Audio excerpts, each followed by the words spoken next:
heat index now. Yeah, not much breeze, and it's just radiating off the sidewalk and the pavement. I know you have my materials in advance, but I also put the materials again for you, so you didn't have to paw through your stacks if you didn't want to. Good, thank you. Or, misplace it, but it's what I filed with Betty and Jane. I did one.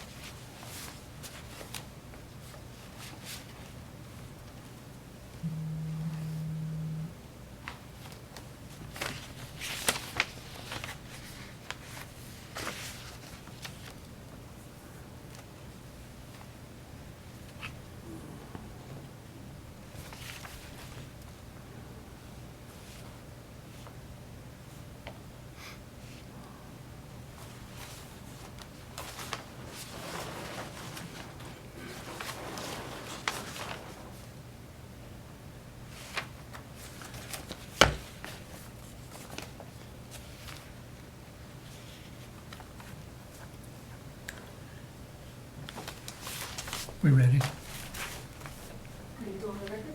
Yep. Ready? Commissioner Ripley? Yes, I'm ready. All right. Sir.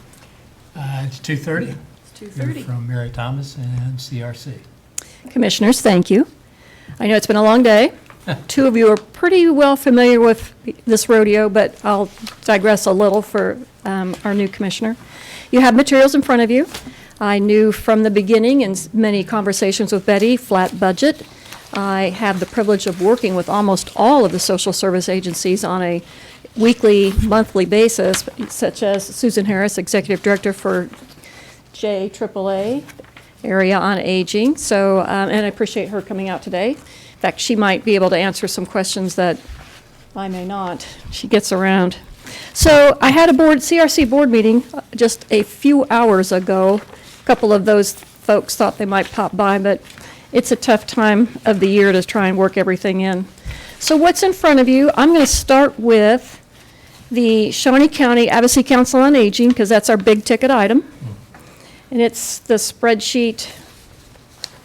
Well, they look a lot, but they look a lot alike. Our request, or I should say, the committee's request, both of these tranches of money, the senior programming, which is the Advocacy Council on Aging, and the non-senior or regular social service programming, both had independent volunteer grant review committees, met independent of the process, and then each agency, if they were putting in for both senior programming, and those monies have a lot of hygiene around them, so I am confident they are not commingled with regular social service money requested by the county.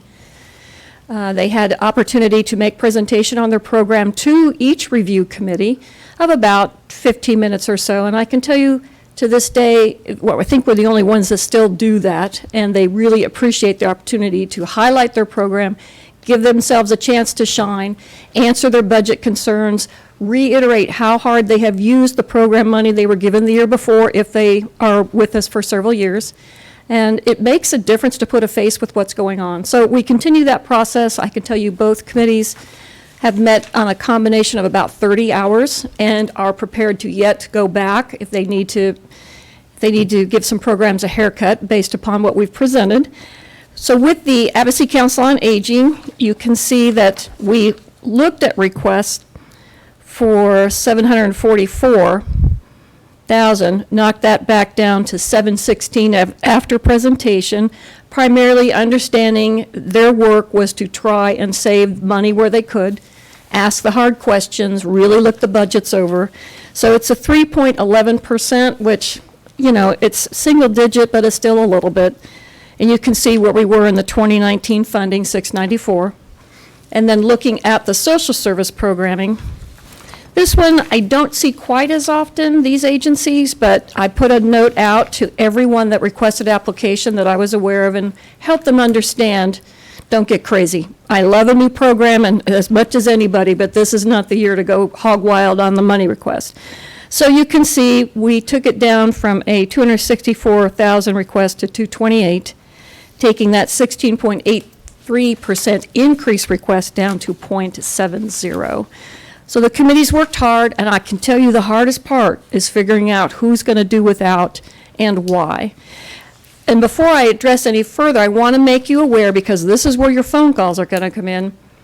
Let's go back to the Advocacy Council on Aging. There was one agency that put in for money that the committee flat rejected, and that was our Rossville Senior Center, because they did not meet the self-imposed criteria that the agencies all agreed to.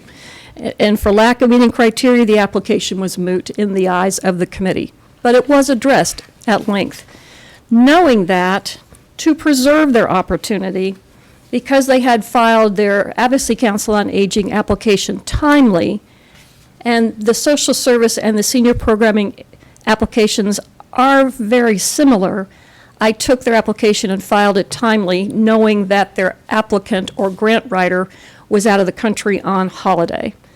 I thought, I'll preserve the opportunity for them to get social service programming if they wanted to come in and go through the same process, which they did. And so you can see that there was a small grant of funds. They again looked hard at that budget, and as did last year's committee, some repeat, some new committee members realized that most of that money is going to just benefit the upkeep of the building. Insurance, utilities, not even much rent, just mostly those costs.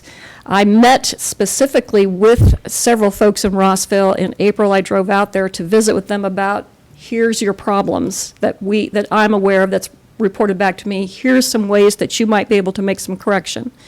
The first thing they have corrected is the city council, or whatever their body is, approved for the assistant city clerk to come to the monthly meetings every month, paying her to do so, and her mileage. So since January of 19, someone has been there representing Rossville every month. That was the number one item why they could not meet the criteria to apply under the Advocacy Council on Aging program, because you have to make 2 out of 12 meetings. Not a big hurdle, but in 2018, they made no meetings. So in essence, they really were knocked out of the park to apply. So they are now attending regularly. They are learning things from other agencies and what they're doing. They're taking some of that back home, trying to make some things work. And the other part of my meeting with them was an hour spent on determining how they could fundraise and self-sustain for their infrastructure costs. As I told them, I didn't think at the end of the day they were going to get a pass too much longer on paying their utilities and paying their insurance. They have a full-service kitchen and a wonderful room, at least this size or larger. They could do some things if they would just think about it. I would say we've made it too easy, and so they are now thinking about it. They've pulled together a committee. They talked about a couple of ideas that they've heard back at the table at CRC. So far, nothing's come to fruition, but we're only halfway through the year, so we'll see. And I could say all of this is preliminary, so no agencies are aware of what the committee recommendation has been. But I wanted you to be aware of that, because you might get some phone calls from constituents. I'm sure I will. I'm sure you will. Well, and let me also say that until there's a determination from you all on what the budget line item will be, if it's a reduction from what we've submitted, then the committees come back to work, make that fit, and then I send out letters letting them know exactly what their dollar amount is for 2020. So they really aren't going to know till late August. Because usually, I'm sorry. Oh, how does this differ than what we went through with Auburn 3 years ago? Frankly, none whatsoever. None whatsoever. Is this the same issue that we went through with the Auburn Senior Center? From my investigation, what I could tell. What did you do there? Did you? Well, they were not in compliance, and they don't receive any funds from us. Right, and haven't requested any for several years. They pretty much kind of folded their tent. In the questions that I put to them when I was out there sort of doing some fact-finding, they have about 6 to 7 folks that come in for lunch, if you will, but half the time they take those home. And Meals on Wheels delivers out in the neighborhoods anyway, so it's not, they really are not viable in any shape or form. So I've asked them to come back with a plan, with some funding and some reasons, some things to do. I put them on the track of 2 other grant opportunities very specific to seniors. They were talking about maybe getting some exercise equipment in to kind of help folks come back out and find a reason to stay there. It's nicely air conditioned. There's no reason not to stay there. So they're working on it, but I just wanted to give you that heads up. And so there's another one of those issues on social service funding. You will see the first applicant, Breakthrough House. The committee elected 0 funding, and you can see that they've enjoyed funding for the last few years. Specifically, one of the volunteer committee members is also a county employee, and they got to wrestling with how to figure out how to divide the money, and it became clear that Breakthrough House shares a large portion of the mental health line item that the county has with Vallejo, Family Service and Guidance Center, and Breakthrough House, although sometimes on that budget line it just says Vallejo and other or et al. Or something. And I called and confirmed with the finance department, and yes, in fact, they do receive money under that mental health line item, and the committee came to the conclusion that was a double dip and just cut it out.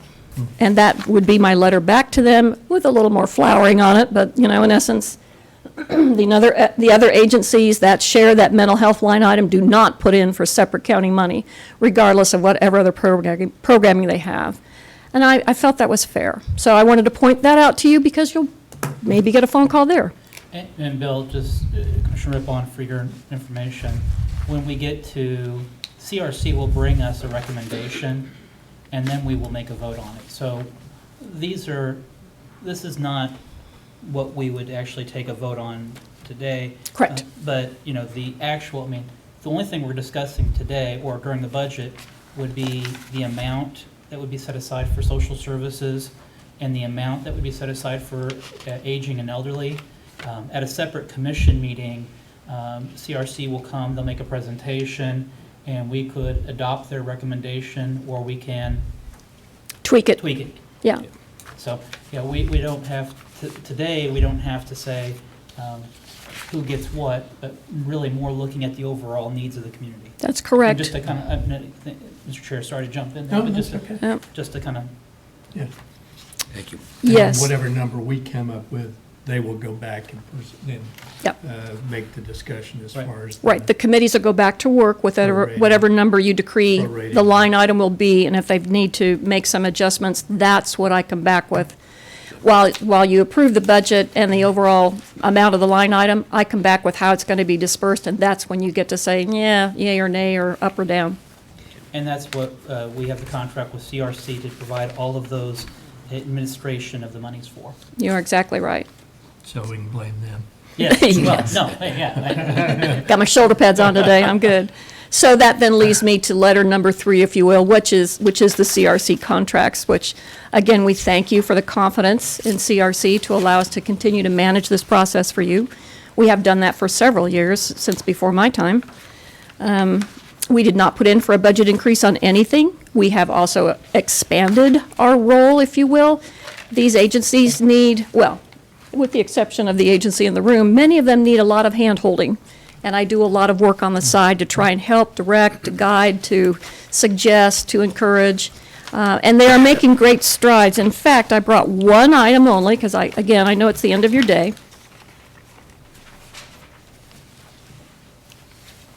Go back to the mic before I speak, Thank so you. it's on record. Okay, thank you.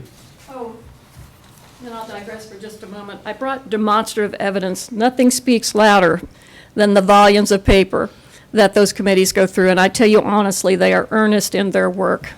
So that said, I have it all there if anybody wants to flip through something. But what I've handed you is a new program from Habitat for Humanity, and it is their tool bus. No doubt you've heard it in the news somewhere because it's a brand-new rollout. I knew she'd been working on it for almost a year. And this is part and parcel of some of the monies that she receives from the county and how she is reworking, helping elderly stay in their home, not necessarily just elderly, but that is the target market that she's working on. And this has been requested by the neighborhood improvement associations, and they are just eating this up. They're all over it. So it is scheduled way into the fall at this point. I think it's going to be a successful program. Many, in fact, all of the organizations have several different fundraising opportunities that they manage themselves so that they can always have some sort of match fund going with the grant that they receive from the county. They're cognizant that, money's tight, there's only so much to go around. They appreciate every dollar they get from the county, and they work very hard to cut their costs, to manage their labor, and to fundraise every chance they get. And otherwise, I'd like to stand for questions. Questions for Mary? Avondale East, how's that relationship continuing to progress? We're in our 5th year, thank you for asking, and I can honestly say, having gone in there in April of 13, some of those little buckaroos that I first encountered that were just, kind of climbing the walls, and I thought, wonder where he'll be in a couple of years. Several of them are still in the building, participating in programs, but most importantly, still in school. If I'd have been a betting person, I'm not sure I'd have been there with that. So I think while it's small growth, there are some big strides. Several more families have taken advantage of the opportunity of adopting a raised garden. There's about a dozen of them out back that are worked with master gardeners that they direct and assist and guide. They don't do the work, but they do provide the seeds and the plants. And they're learning, with tomatoes and so on. So the next thing I really want to find is sort of a teaching kitchen opportunity so they can figure out how to blanch it and freeze it, or can it and store it, or realize, the long-term use of their effort now to carry them through the winter and so on. But we are full up, as always. We have what I think our newest tenant, if you will, we carved out some space, is Scent. I can't really, something empowering neighborhood transformation, but it is a 501c3 from the Fellowship Bible Church, who has a very large presence there, has Sunday services there, well over 200 attend. They're probably going to go to 2 services in the fall, they warned me. So, but Scent is running the program, the summer program. They've got about 105, 115 kids, Tuesday, Wednesday, and Thursday, and it's a stream rather than STEM because they have worked in reading and math in there as well. So they do a lot of, no slime down the plumbing this year, so I'm very happy about that. I'm not sure who thought that was a good idea, but that was a little crazy. But we learn as we go, but we're busy, lots of things going on there. Once again, we will host AARP tax preparers, both in their state meetings to start the year, their regional trainings to start the year, excuse me, and then 8 weeks during tax season, they'll be there 2 days a week, preparing taxes for free. Very good. Very good. Mm-hmm. Commissioner Hupon? No questions. Thank you, gentlemen. Thank you, Mary. On a totally unrelated topic, and I appreciate you coming today, and we're about ready to adjourn, but on another topic, it was on the news that the TMTA is thinking of doing away with their bike share program. And I heard on the news that the chair of the TMTA thought that perhaps Parks and Recreation of Shawnee County, they were going to approach us to take over the program, and we're not in a position, in my view, and this is strictly my view, of taking over a program that's running $190,000 deficit. So I just wanted to make sure the public knew that, the chair of TMTA knows that, and in the famous words of Barney Fife, I wanted to nip that in the bud. Okay. We are in partnership with TMTA. We manage their free bus pass opportunity Right. only to social service agencies that we screen, that we know what the need is, and we dole those out very carefully. But that's the only real partnership we have with them. But I appreciate you all have a target. They always think the county's going to pick it up, don't they? Yep, they do. Okay. Again,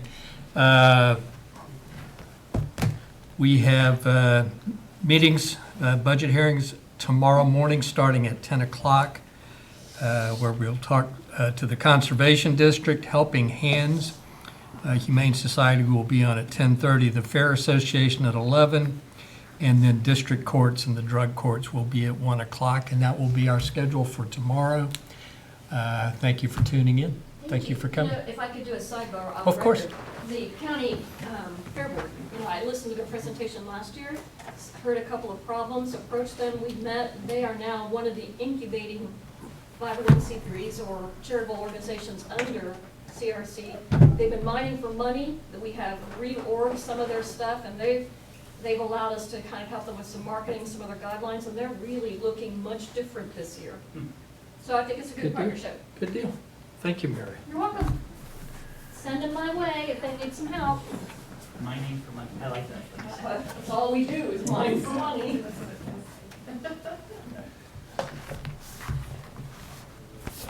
Love it. We have not had a chance to visit No, we much. really Do you haven't. want me to come